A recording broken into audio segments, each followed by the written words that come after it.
Hi, George. Welcome to Riding Unicorns. Thanks for joining us. Thank you for having me. Pleasure to be here. So please can we start by getting background on your career and how you ended up at Sequoia? Absolutely. So I'm George Robson. I'm a partner at Sequoia. I'm based here in London. I joined Sequoia when we opened an office here on the ground a year ago. I joined from Revolut. I was at Revolut for many years, building a mix of consumer products as the business expanded from kind of the early days across the EU into North America and Asia Pacific. As the business grew, I was building something called Revolut Premium there, which is the premium subscription business, managing bits of Revolut plans, the insurance product, the gifting business, and the like.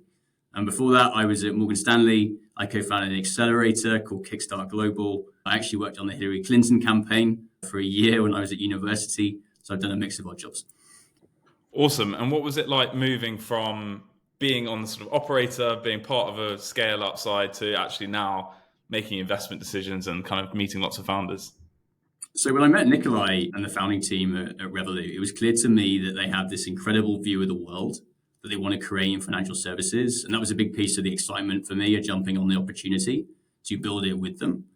And when you think about what we do at Sequoia, it's actually not all too different from that. What I mean is we partner with a handful of new companies each year that are going out to solve some of the world's most important challenges. And it's actually a privilege to work with founders, particularly the earliest stages, as they go on with that level of ambition. I think the thing that really impressed me when I made the move to Sequoia is just how thoughtful and deeply curious a lot of the partners that I work with are about this. And actually, when you think about what we do, we're really in the company building process of partnering with these founders as they go on that journey. And we've been able to do that repeatedly as a partnership, working with amazing people, not just across geographies, but across platforms, across sectors, and of course, across time.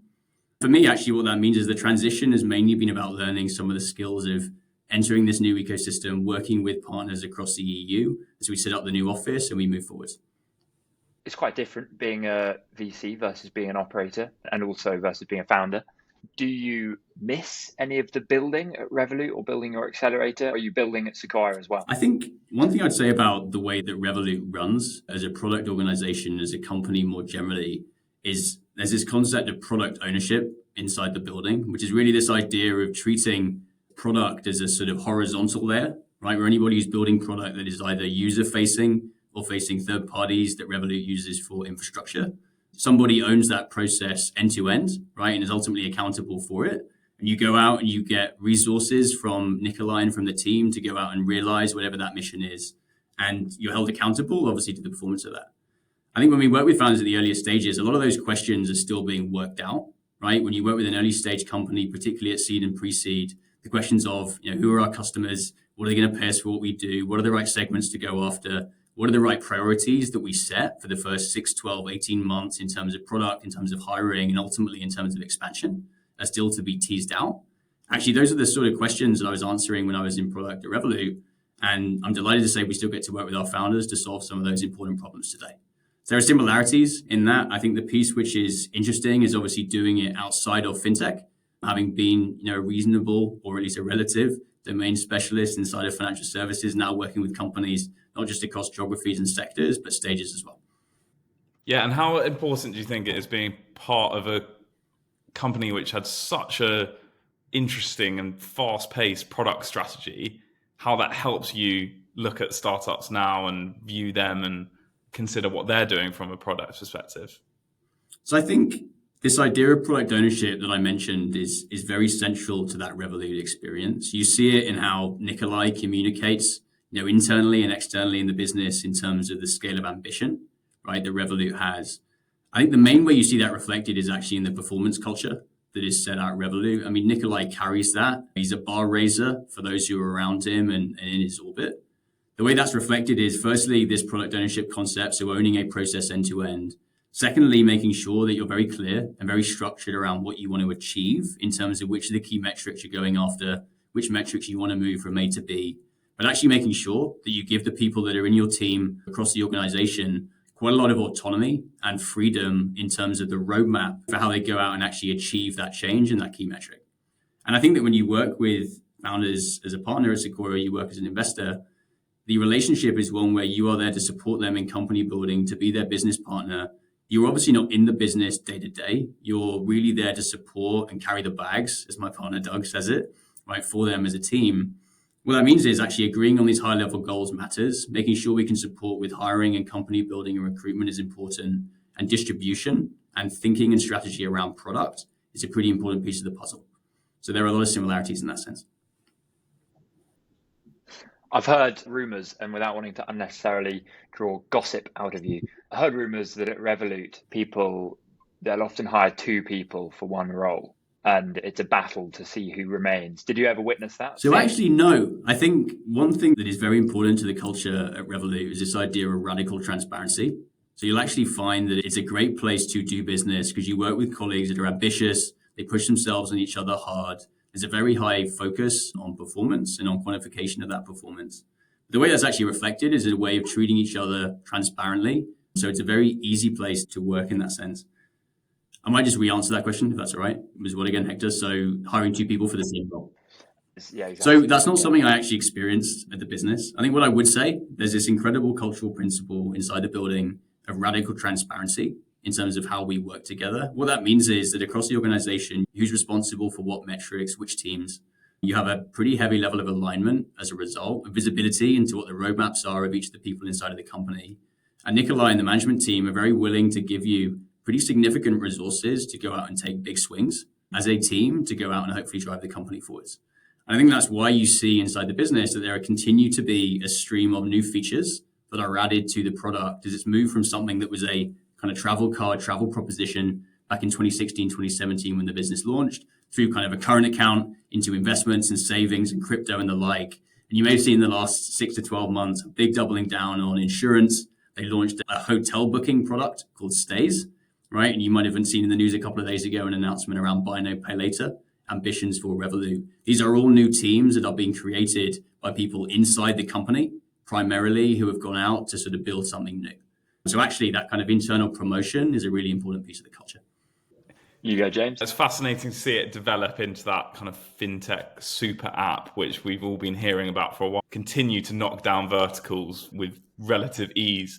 From your perspective, was the dream to become a VC, or was it just that Sequoia was too good to turn down? So it was something that I thought a little bit about when I was at university. I was working with friends running Kickstart. I'm really enjoying being quite hands-on with some of these really early stage companies. Those businesses in particular, a lot of them were pre-incorporation. So it was actually founding teams and seeding ideas inside of the accelerator. And that was an experience that I really enjoyed. And at Revolut, I was fortunate enough that we launched multiple products from 0 to 1, given the nature of how that product has evolved, as you say. And it was something I thought a lot about. And I think I was very fortunate in 2021, as Sequoia was thinking about opening the office.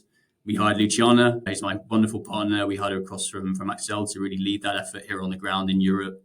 I was incredibly grateful, to go through the process and get to know my colleagues, right, over that time and just really understand how deeply curious they are about what we're trying to achieve with our founders and the scale of the ambition, the kind of companies that we want to partner with. And I think the final thing I would say is if you look at the team that we have at Sequoia, it's a really nice mix of people that have a lot of operating experience from across their careers. People like Bill Coffran, he ran engineering at Google for a decade. Our partner Carl, he ran all the go-to-market for a company called VMware. He grew that business from 200 people to 20,000 people over the time he was there. And actually both for our founders who work with our partners at Sequoia, but also for me as somebody who's also we're all looking to learn about how to be a better contributor, a better operator, and a better partner. It's been a really great environment to do that. Cool. So, sorry for the delay. You're a pretty young guy, George, and our listeners won't be able necessarily to tell that, given it's a voice audio only format. But how have you managed this? Going from product manager not a million years ago since you left university to suddenly being partner at Sequoia. And have you found that a difficult journey to tread? Have you found there's any prejudice against your age? Or has it been a very seamless journey and the age thing has never really come up or been a problem? So firstly, that's very kind. Thank you. I think what I would say is I have incredible people around me at Sequoia. If I look at my partners, not just here on the ground in Europe, but in the US as well, right? Given that we work as one team, one dream between London and San Francisco. It's one fun family, it's one partnership, it's one portfolio. There's an incredible infrastructure in place, right, to make sure that not only our founders succeed as they try and build companies of global scale, but ultimately everybody inside Sequoia does as well.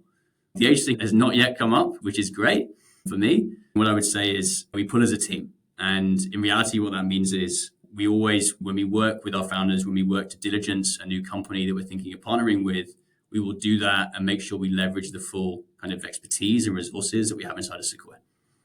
That's great. So they're not making you go off and make coffees and buy Diet Cokes. Sometimes I volunteer. Yeah, exactly. And what I would also say is, I mean, if I think about my experience at Revolut, I think when I joined Revolut, and I think this is still true to an extent today, fintech was sort of as a vertical in and of itself. I think what has changed, particularly over the last 5 years, I think in fintech more generally, is it stopped being a vertical per se and evolved into something that is more of a business model. For our companies think about monetization, even if their primary business, the service the end consumer sees is maybe something else. It could be a marketplace, it could be something else. And what it means is actually we're able to really work together when we think about supporting our companies to make full use of that, given that we have a pretty broad set of experiences inside the group. And do you think Sequoia works differently to other funds? And the reason I ask is it has a track record of being in an extraordinary number of unicorns. And so, you guys, Sequoia, have to be doing something right. Do you think there are reasons that you can identify for being able to pick companies that are going to be category defining leaders? I think there's a few pieces there. I think firstly, we've been doing this for 49 years of working with early stage founders. And over that time, you're right, we've been fortunate enough to have a number of successes, but we've also seen a number of mistakes across more or less every sector and stage and geography actually where we now operate. And there's a lot of learnings and tribal knowledge that comes from that actually we treat very seriously. So we make sure that inside of the group, we share those learnings, not just with each other, but with the founders that we work with. So I think that's the first thing. I think second thing, Sequoia as a business has expanded into geographies before. So we previously went to China. We have wonderful partners in India and Southeast Asia. We went to Israel previously.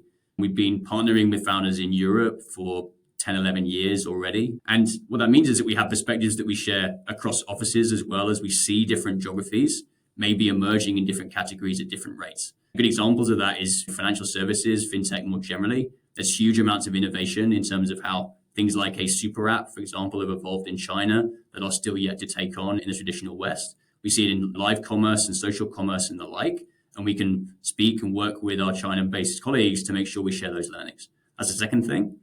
And I think finally, the fact that we have this multi-stage approach where we partner more with founders at seed and pre-seed, but we're able to be patient enough and sit back and hope to work with these companies for 10, 20 years, if that's what it takes, as part of that journey. And actually allowing people that patience in a partner to support them, knowing that we'll support them as they go through venture growth and well into the public markets and beyond, is actually something that we really value in terms of how we work. And hopefully it's something that really resonates with the founders that we partner with. And George, for you personally, what do you look for in founders? And does having the context of Nikolay help or hinder that process? Because the bar must be set at a level which is quite difficult for someone to meet that. So I think that's a fantastic question. And I suppose it's sort of the holy grail a little bit as well. I mean, it's definitely something that I think we're all learning on. Well, I say there's no one size fits all for that. But what we love to see is founders that are armed with a unique insight into some problem that will matter, that is of some scale to consumers and businesses. I think part of our job is to really understand why these smart, motivated people are attacking this particular problem over millions of other things they could be doing with their time. And I think what we find is that the really best founders can clearly articulate the mechanics, right? The nuance of this pain and how this solution is radically better than what exists.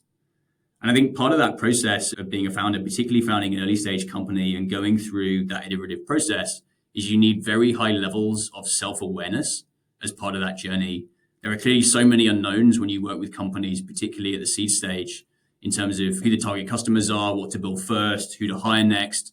And the founder's role is to really put the best team on the field to empower them to answer these questions. We want to be part of that team to help them to sort of navigate it. And I think that some of my experiences at Revolut, not just the content of actually the job, but also just the experience of working with amazing colleagues and working with people like Nikolay, as you say, and thinking about the kind of strengths and weaknesses of those approaches is something that definitely helps. And I think that it helps us make some good decisions. That's interesting. And I think it touches vaguely on something that I wanted to ask, which is whether you guys are or would consider yourselves more kind of thesis driven or opportunistic. And how do you think about that? If you're building theses for areas that you want to invest in, companies you want to invest in, it can be really limiting and, annoying having to say no to companies that don't necessarily fit one of those theses. So how do you guys view what that? I would say is the main thing for us is we're looking for companies which are solving generational problems, right? So they have the potential to really change some part of the social fabric of how consumers and businesses live their lives in the long term. And at the early stage, which is where we prefer to partner with teams, it's also very much about the founder at that stage. We make it a point to really seek out people who are independent thinkers that have a deep-rooted need to win. And we're finding these qualities in founders across Europe and across stages and obviously across sectors as well. And what I would say is we prefer to come and work with a company where we have a prepared mind, where we feel we understand the nuance of their market. We work very hard to do that in the background. But what we find is that actually by really listening to the nuance of what these founders are saying and doing our homework and leaning on the expertise we have inside of the partnership and within the broader Sequoia ecosystem, we can really, A, get up to speed, but crucially, B, support these founders quickly. Yeah, and with the gauging people, which of course, is such a large part of what we do, have you guys found a way to productize that or build a framework around how to do it? Or is it still very much a feeling that you guys rely on? I think that there are so many different ways to build a company. And I think it matters very much that founders lean into their personality and who they are and what their style of leadership is. I don't think that any one of those is necessarily better or not. I think it's important to be authentic in how you do that because it's reflected in more than just how you treat your direct reports. It's reflected in ultimately the company culture and how people think about your business internally, but also externally as well. I think what I would say is, broadly, we are all some mix of domain expertise, right? So some expertise we built in some particular area or industry, functional expertise, which is, it might be product, it might be design, it might be go-to-market or engineering. We have some level of experience that has helped us build grit and determination across the time. And also we have luck, right? In the market timing or the certain opportunities and market setting we find ourselves in.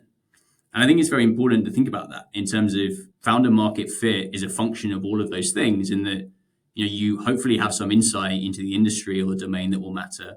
You hopefully have a skill set that will allow you to attack that problem and have an unfair advantage as a team to go out and build it. It doesn't mean you need to have all the skill sets. Clearly, you will hopefully hire a great founding team. We will hopefully help you build that team out to help you be successful. But you also need the grit and the determination and, of course, a little bit of luck to help you make sure you get there. And you mentioned Sequoia has been around for 49 years now.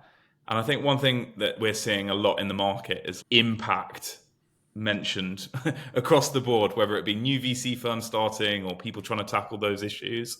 How does Sequoia see impact? And does it have weight or any weight, or what level of weight do you guys put on something that is going to do more than just...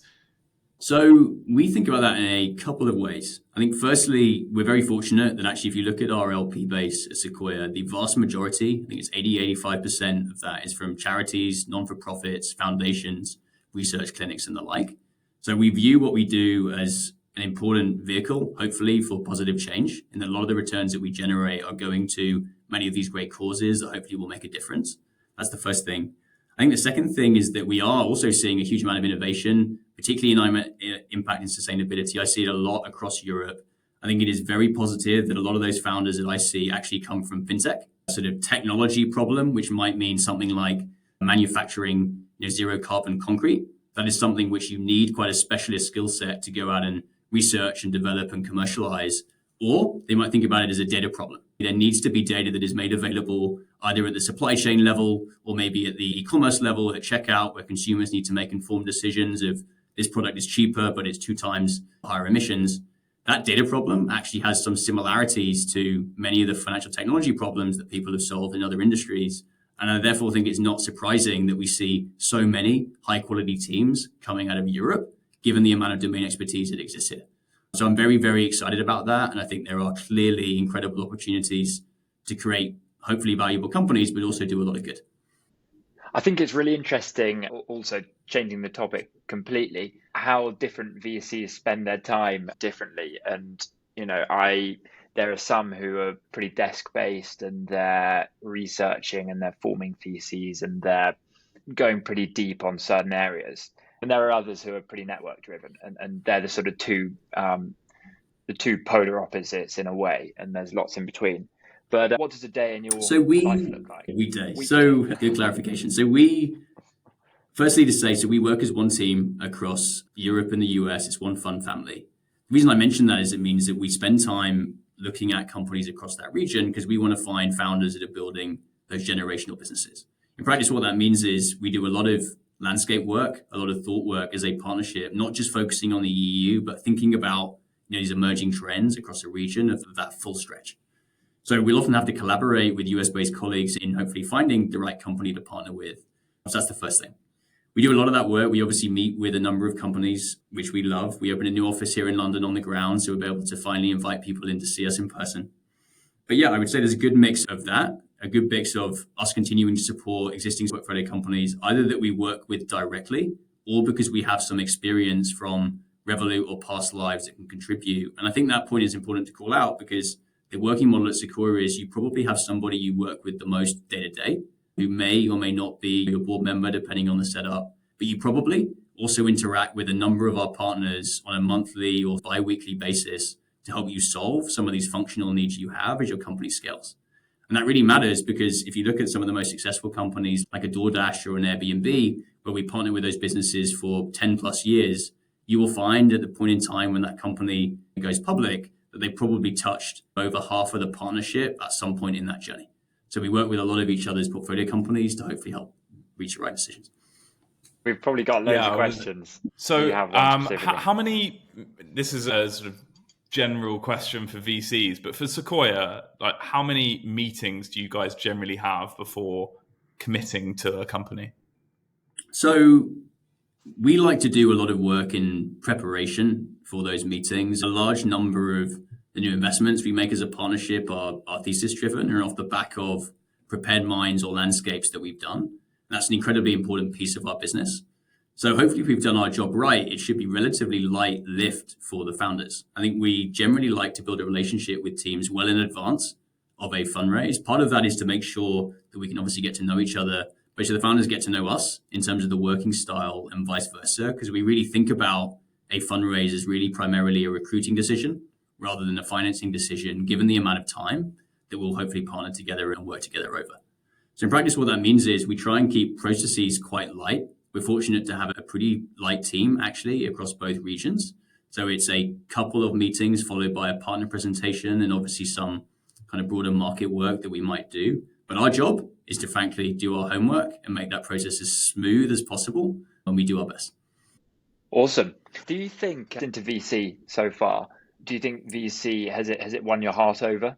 And are you here for the long term, or do you think there is there's a scratch you want to itch? I think this role, and I'm sure you both feel this, is a privilege, right? Effectively, all day you speak to people that are trying to change some important piece of the social fabric of our lives. And an important piece of that is you see the future before it happens, right? You work with a lot of these emerging trends across a wide range of sectors, sometimes a decade in advance before it might actually reach the mainstream.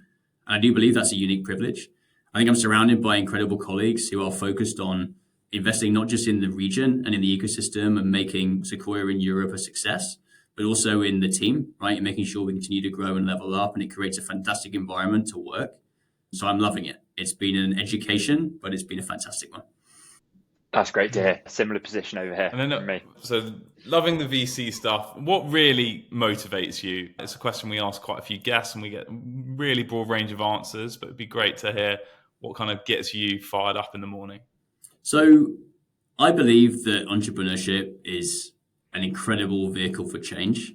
I think there are many different routes to that change, but I think entrepreneurship is one that I probably most closely align with. This idea of creating something from nothing and supporting founders on that journey from, as Sequoia does, from idea to IPO and beyond.